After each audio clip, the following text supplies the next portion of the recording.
The night sky above the human colony was alive with stars, but inside the small metal house at the edge of the settlement, the air felt heavy. He had lived on this alien planet for a year now. He had seen strange things, met strange people, even married one. She was unlike anyone he had ever known. Tall, graceful, with silver eyes that glowed softly in the dark, and hair the color of midnight rain. Her voice was calm, her movements smooth, but tonight something was wrong. She sat across the table from him, her hands wrapped around a warm mug, but she didn't drink. She didn't speak either, not at first. He watched her carefully.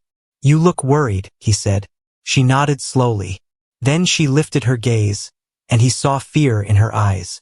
That was new. She was never afraid of anything. "There is something I must ask you," she said at last. Her voice was quiet but carried a weight that made him sit straighter. "Ask," he said. She hesitated, her silver eyes reflecting the light above them. Then she whispered, "It's about my sister." He leaned back in surprise. He had heard of the sister only once before. A younger girl living far away, staying with distant relatives on another planet. He had never seen her, never spoken to her. "What about her?" he asked slowly. His wife's fingers tightened on the mug. She didn't look at him when she spoke again. "She needs help," she said, "and only you can give it." A strange feeling crawled up his spine. What kind of help? Now she looked at him, eyes sharp like silver blades. "She knows nothing about humans," she said. "Nothing about human males. I want you to teach her." The words hit him like a hammer.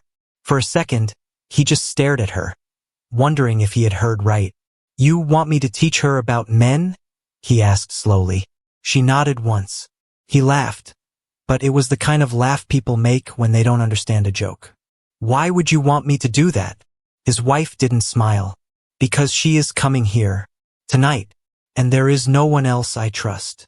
The room felt colder suddenly. He looked toward the window.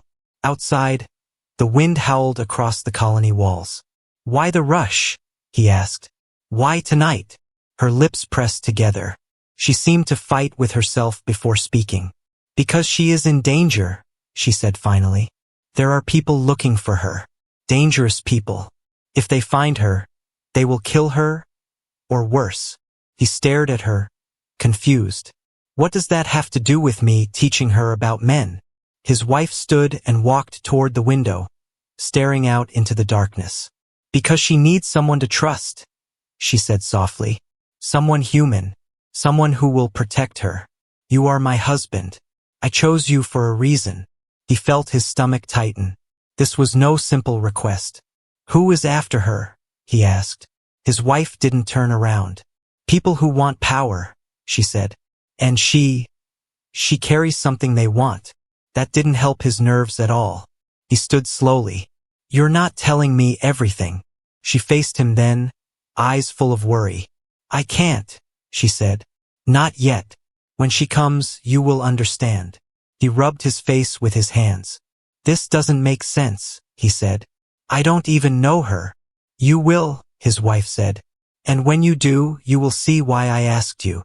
Her words left a strange feeling in his chest, half fear, half curiosity. He opened his mouth to ask more, but then, a deep rumble shook the walls. He froze. That wasn't wind. His wife's eyes widened. "They're here," she whispered. "Who?" he demanded. She didn't answer. Another rumble, louder this time, rolled across the sky. He stepped to the window and looked out. In the distance, lights moved through the darkness. Fast. "Is that a ship?" he asked. His wife grabbed his arm. Her fingers were cold as ice. "She is coming," she said. "And so are they." The lights in the sky grew bigger, brighter, closer. His heart pounded as he realized two things at once.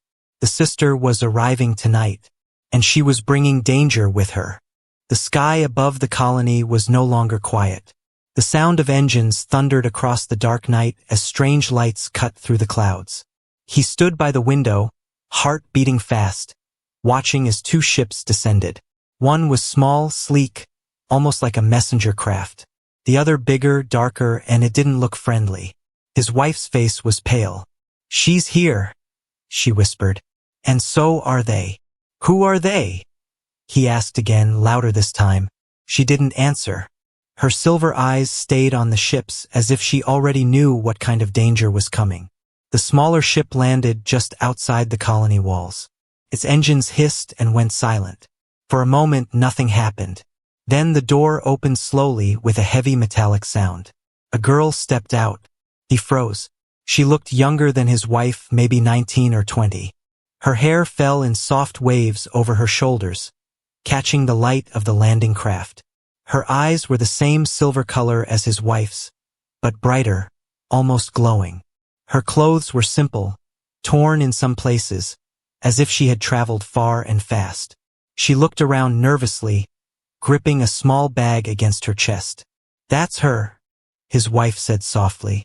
"That's my sister." He stared. The girl didn't look like someone carrying a great secret or running from killers. She looked fragile, too thin, tired, like someone who hadn't slept in days. But there was something in her eyes, a quiet strength. The girl stepped forward uncertainly. Her gaze fell on him.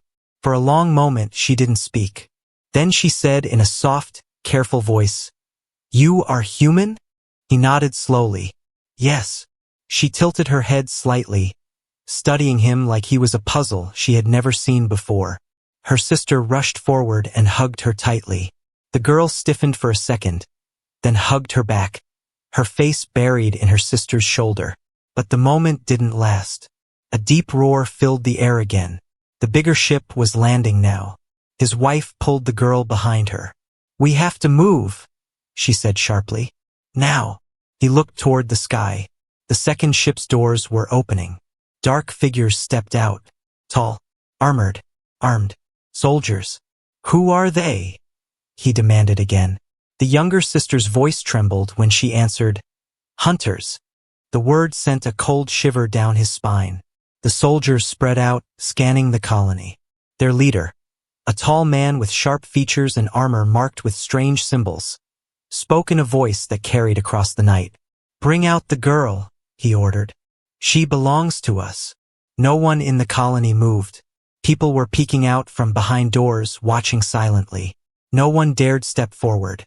The younger sister clutched her bag tighter, fear flashing in her silver eyes. "Why do they want you?" he asked quickly. She shook her head. "Not now.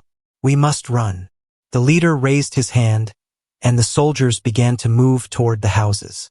"Go," his wife hissed. He didn't need to be told twice.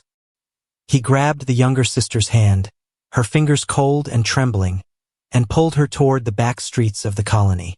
His wife followed close behind.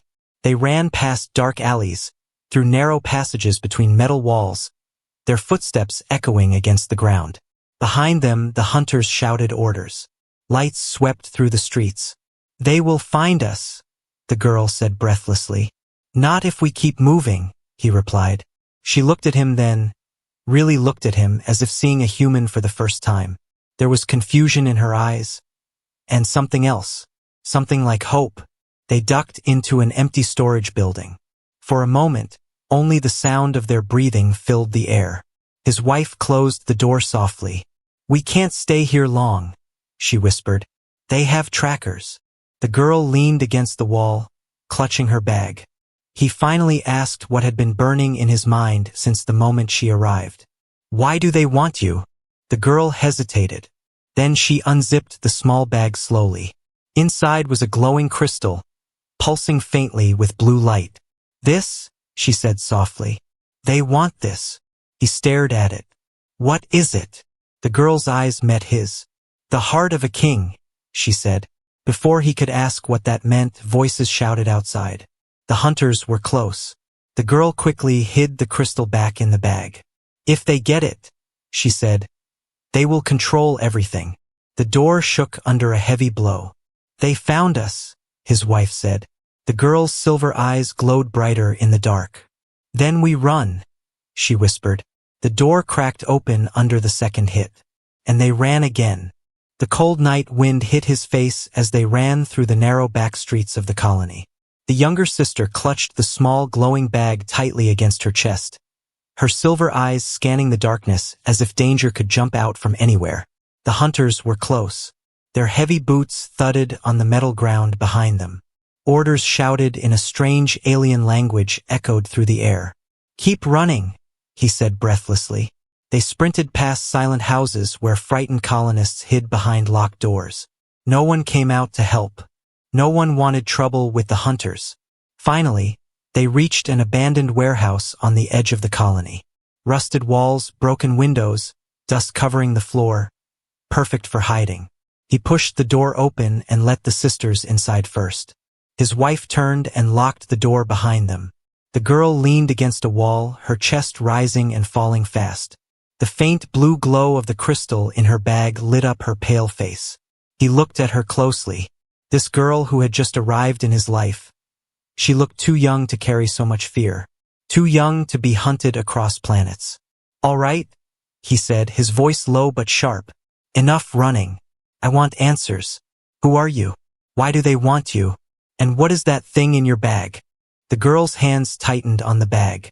For a moment, she didn't speak. Then she said softly, "My name is Arya." It was the first time she had told them her name. "I didn't want to come here," she continued. "I didn't want to bring this danger to you. But I had no choice. They are everywhere. They will never stop until they have it." He pointed at the bag. "The crystal." Arya nodded slowly. "What is it?" he asked again. Her silver eyes met his. "It is called the heart of a king," she said. "It belonged to my father." "Your father?" he repeated. She took a deep breath, as if saying the words cost her strength. "My father was the ruler of our people. The king. Before he died. He gave me this." She looked down at the bag in her hands. "It is not just a crystal. It is the key to the throne." Silence filled the warehouse. He stared at her in shock. This fragile girl was carrying something powerful enough to control an entire kingdom. Arya went on, her voice shaking. "Whoever holds the heart can claim the throne. My father wanted me to have it, to keep it safe. But there are others, generals, warlords, who want it for themselves. They want power. They want control. That's why they are hunting me." It all made sense now. The soldiers, the danger, the desperate flight across planets. "And if they get it?" he asked quietly. Arya's eyes turned cold. "Then my people will fall under their rule. And the war will never end." His wife put a hand on Arya's shoulder. "We won't let that happen," she said firmly. Arya looked at her sister, then at him. "I didn't want to come here," she whispered again. "But my sister told me. She told me humans can be trusted. She said you would help me." He felt the weight of her words settle on his shoulders. He hadn't asked for this. He was just a colonist living a simple life. Now he was hiding a runaway princess with a crystal that could change the future of an entire species. Outside, the sound of soldiers grew louder. They were searching house by house. He turned to Arya. "We can't stay here. They'll find us soon." She nodded. "There is a place far from here. My father's old allies. If I can reach them, they will protect me. But it's dangerous. The hunters will follow." He looked at her closely. "Why me?" he asked. "Why not someone else? A soldier? A leader? Someone who knows what they're doing?" Arya hesitated, then said, "Because you are human, and they fear humans." That surprised him. "Fear us? Why?" Her silver eyes glowed faintly in the dark. "Because humans are different. Unpredictable. My people know every race in the galaxy. But not yours. They say humans fight like demons and protect like gods. The hunters do not understand you. That makes them afraid." He didn't know what to say to that. A heavy bang on the door cut through the silence. "They found us," his wife whispered. Arya stood straighter, clutching the bag tightly. "Then we run again," she said. But he looked at the door, at the shadows moving outside, and felt something shift inside him. He was tired of running. This time he thought maybe they should fight back. The door shook again, harder this time. Dust fell from the ceiling of the abandoned warehouse. The sound of metal boots scraped against the ground outside. The hunters had found them. Inside the dim building, Arya clutched the bag with the glowing crystal tighter against her chest. Her silver eyes burned with fear but also something else. Anger. Her sister, Lyra, stood in front of her protectively, as if her body alone could stop the soldiers from coming inside. He stood near the broken window, watching the shadows move outside. There were at least 10 of them, maybe more. He could see the glow of their weapons through the gaps in the walls. The leader's voice echoed outside, deep and commanding. "Give us the girl," he called. "Do this, and we let the rest of you live." Arya's hand tightened around the crystal until her knuckles turned white. Lyra turned toward him. "They won't stop," she said. "If they get her, everything is over." He felt the weight of her words pressing on him. Just hours ago, he was living a normal life on a quiet colony. Now he was standing between an alien princess and soldiers who wanted her dead. Another hit shook the door. This time, the old metal bent inward. 1 or 2 more blows and it would break. "We need a plan," he said quickly. Lyra looked at him sharply. "Plan? There is no plan. We run." But Arya shook her head. Her voice was quiet but firm. "We can't keep running. They will hunt us forever." The door shook again, louder than before. He looked at Arya. She was young, scared, but there was a strength in her eyes he hadn't seen before. "You have something they want," he said. "Maybe we can use that." Arya's gaze snapped to him. "You want me to surrender it?" "No," he said quickly. "I want to make them think they're winning, long enough for us to escape." The idea formed in his head as he spoke. A trick, a distraction, something humans were very good at. But before they could decide, the door crashed inward with a deafening clang. The hunters stormed inside. They were tall, their armor dark and heavy, glowing with strange symbols. Their helmets hid their faces. Their weapons hummed with deadly energy. The leader stepped forward. He was even bigger than the rest, his armor marked with gold patterns. His voice was like a blade cutting through the air. "Give me the girl," he said again. "Now." Arya stood frozen, her back against the wall, clutching the crystal. Lyra stepped in front of her. "You'll have to kill me first." The leader tilted his head slightly. "That can be arranged." The soldiers raised their weapons. Before anyone could move, he grabbed a metal pipe from the floor. It wasn't much, but it was better than nothing. "Wait!" he shouted, stepping between the soldiers and the sisters. The hunters paused, surprised to see a human blocking their way. "She stays," he said firmly. The leader studied him for a moment. Then he laughed. A cold, metallic sound. "A human?" he said mockingly. "You think you can fight us?" "Maybe," he said. "Or maybe I can make sure you never get what you want." The leader's gaze shifted to the crystal in Arya's hands. For the first time, his voice lost its calm. "Give it to me," he growled. Arya's silver eyes met the leader's dark visor. She didn't move. The tension in the room grew heavier, like the air before a storm. Then, without warning, the leader raised his hand and shouted an order. The soldiers moved forward. Everything exploded into chaos. He swung the metal pipe at the nearest soldier. It hit the armor with a loud crack. The soldier stumbled but didn't fall. Another soldier grabbed him, but he kicked hard, breaking free. Lyra pulled Arya toward the back door, shouting for her to run. Blaster fire lit up the dark warehouse, blue bolts cutting through the air. One hit the wall near his head, showering sparks. Arya clutched the crystal and ran with her sister toward the back, her heart pounding in her chest. The leader saw her escaping and roared, "After them!" 2 soldiers broke off to chase the sisters. The rest stayed, surrounding him. He gripped the metal pipe tighter, sweat running down his face. "Come on then," he muttered under his breath. The first soldier charged. He swung hard, hitting the soldier's helmet. The hunter fell, weapon clattering to the floor. He grabbed the fallen weapon before anyone else could. Now he wasn't holding just a pipe. Now he was armed. The warehouse burned with blue flashes of energy fire. The air smelled of smoke and metal. Shouts filled the night as the hunters stormed forward, their weapons glowing in the dark. He held the stolen blaster tight in his hands. felt heavy, strange, nothing like the old tools he used back on Earth. But it hummed with power, and right now it was the only thing keeping them alive. "Go!" he shouted to Lyra and Arya. "Run! Get out the back!" Arya clutched the crystal bag close to her chest. Her eyes were wide with fear, but she nodded and followed her sister toward the broken back door. The hunters turned to chase them. He fired. The blaster roared with a bright blue flash. The shot hit one of the hunters in the chest, sending him crashing into a metal wall with a loud clang. The others stopped for a moment, surprised. He didn't wait. He fired again, hitting another soldier in the leg.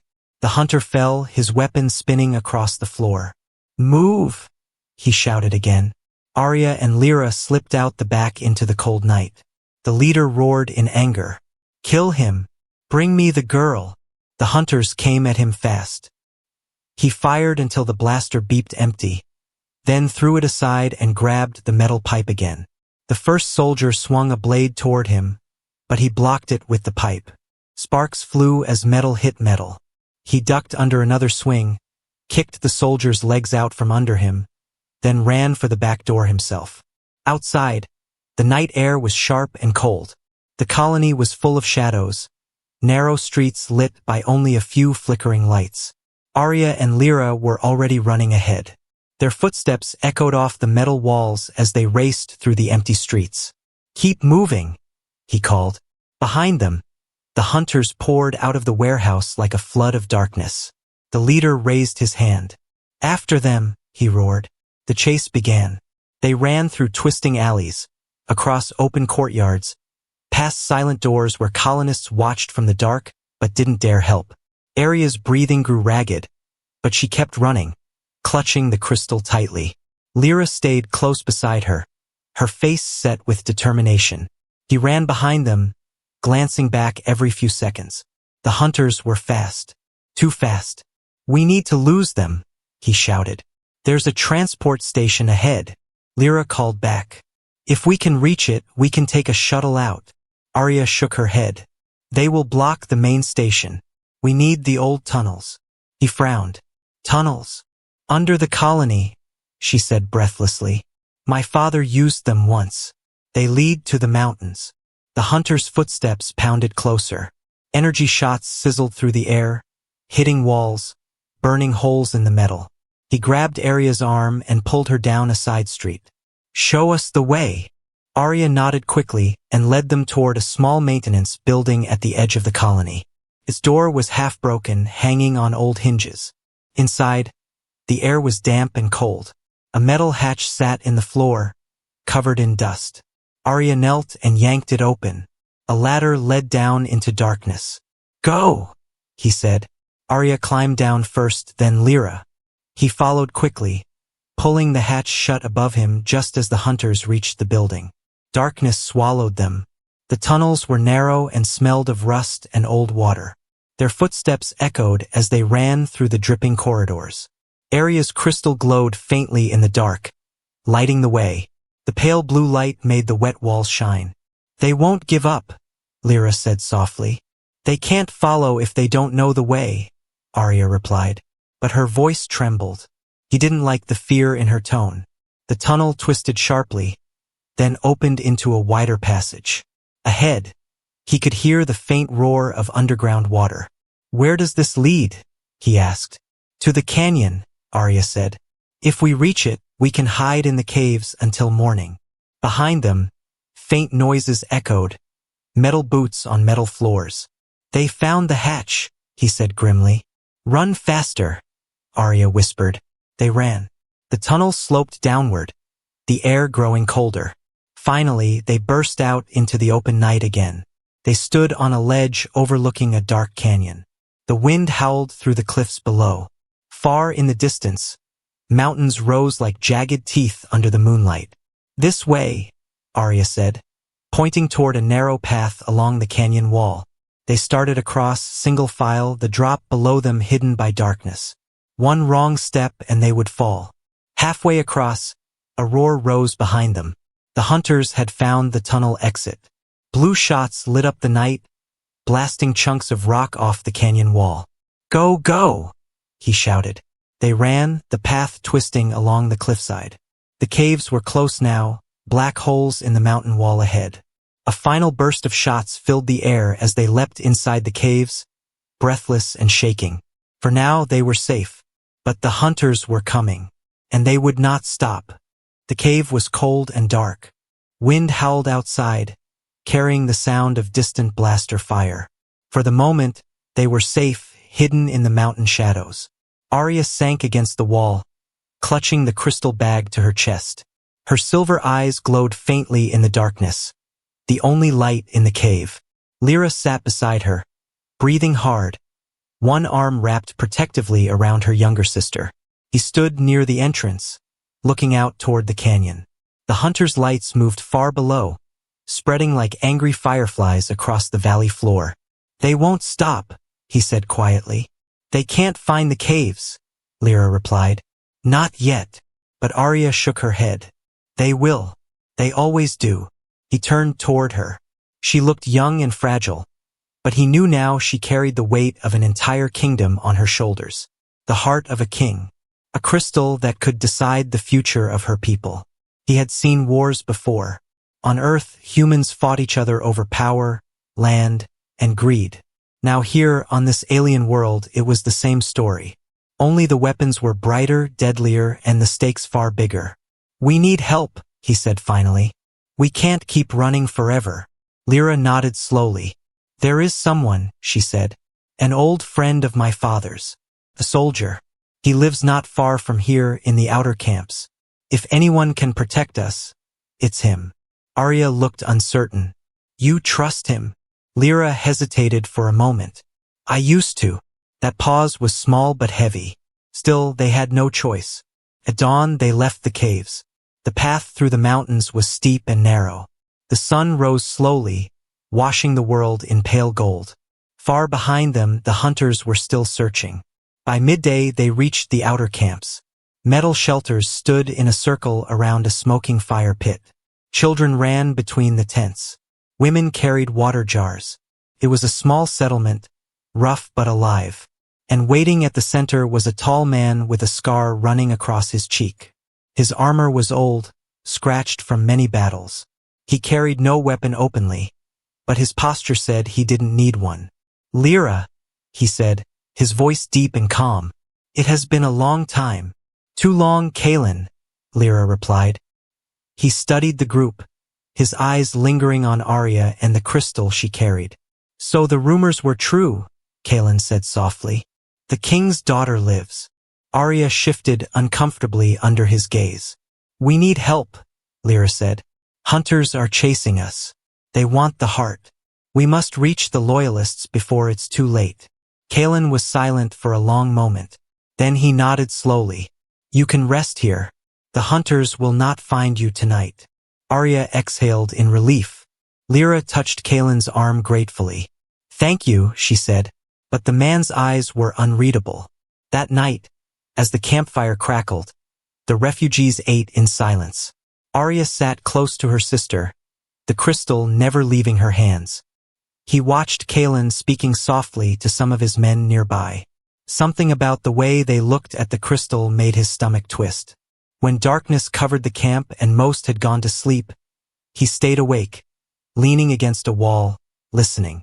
That's when he heard it. Low voices. Kaelin speaking to one of his soldiers. "They will pay well for the girl," Kaelin murmured. "Alive if possible. Dead if necessary. The heart goes to them either way." The soldier nodded. "The hunters will be here by dawn." His chest went cold. Betrayal. He looked toward Arya and Lyra, sleeping beside the fire, trusting this man, trusting this place. He clenched his fists. He had seen greed before, but this was worse. Kaelin wasn't just selling them out for money. He was handing a kingdom to monsters. He waited until Kaelin left the tent. Then he moved quickly to Lyra, shaking her awake. "Get up," he whispered sharply. "We have to leave. Now." Lyra blinked in confusion. "What? Why?" "Kaelin," he said through gritted teeth. "He's bringing the hunters here. He's selling you out." Her eyes widened in shock. "No, he wouldn't." but the look on his face told her everything she needed to know. She shook Arya awake. The girl stirred, confused, clutching the crystal tighter. "We have to go," Lyra whispered. Quietly, they slipped away from the camp, moving like shadows through the sleeping tents. But Kaelin wasn't as careless as they hoped. The alarm went up before they reached the edge of the camp. "Stop them!" someone shouted. Kaelin's voice followed, cold and sharp. "Take the girl alive. Kill the rest if you must." Torches flared to life. Soldiers ran toward them. Arya grabbed his hand, fear flashing in her silver eyes. "Where do we go?" she whispered. He looked toward the dark mountains, toward the wilderness beyond. "Anywhere but here," he said, and they ran into the night again. The night was black and cold as they ran from the camp. Behind them, Kaelin's men shouted orders, torches swinging through the darkness. The hunters would be here soon. The air felt tight, like the whole world was holding its breath. Arya clutched the crystal close to her chest as they crossed the rough ground. Lyra stayed beside her, jaw tight, fury in her silver eyes. He ran behind them, heart pounding, watching the shadows for any sign of pursuit. "Where do we go now?" he whispered harshly. Arya pointed toward the mountains. "There's an old fortress," she said breathlessly. "My father built it years ago. If we reach it, we can make our stand there." "A stand?" he asked. "You mean fight?" Arya's silver eyes burned in the moonlight. "Yes, I'm done running." Her voice carried a strength he hadn't heard before. They climbed through rocky paths until the dark shape of the fortress appeared on the cliffside. Broken walls, cracked gates, towers leaning under years of wind and storms. Yet it still stood like a giant skeleton watching over the valley below. They slipped inside through a gap in the old wall.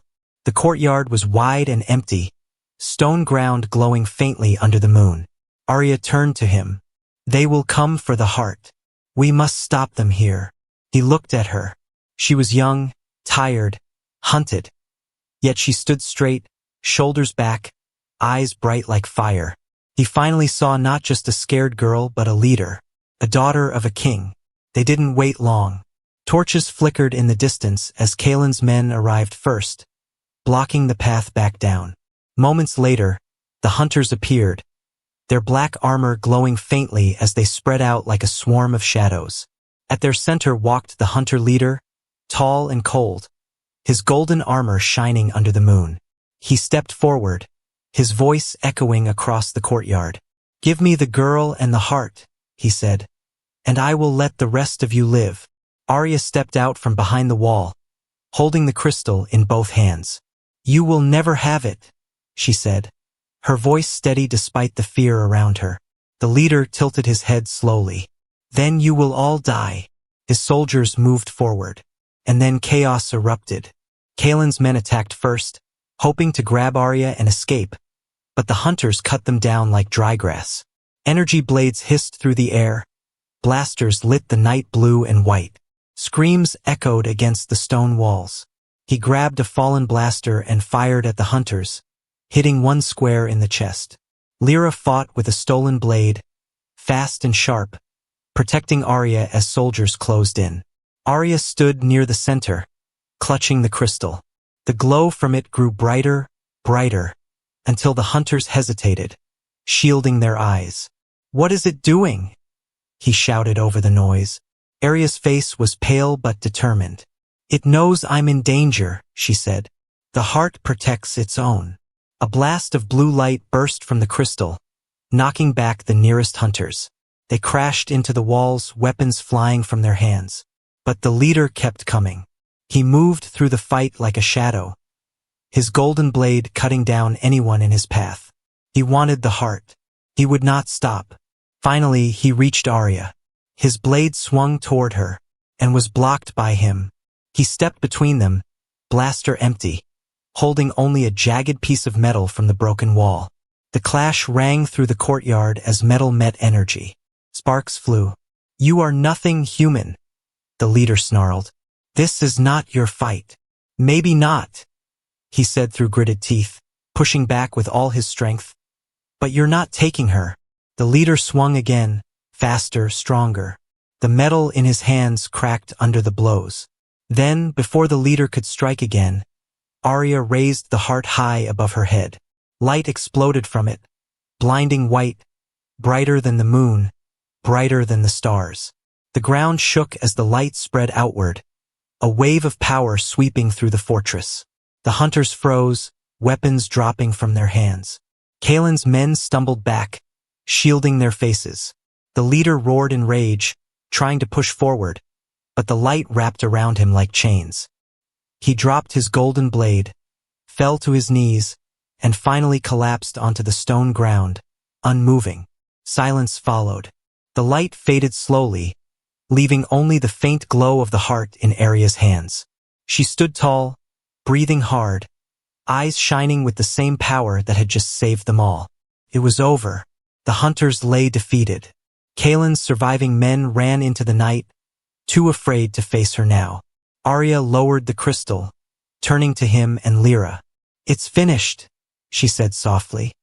He looked at her. This young girl who had carried a kingdom's future across stars, hunted and betrayed, yet still standing strong. "What now?" he asked quietly. Arya looked toward the mountains where the loyalists waited. "Now," she said, "we rebuild."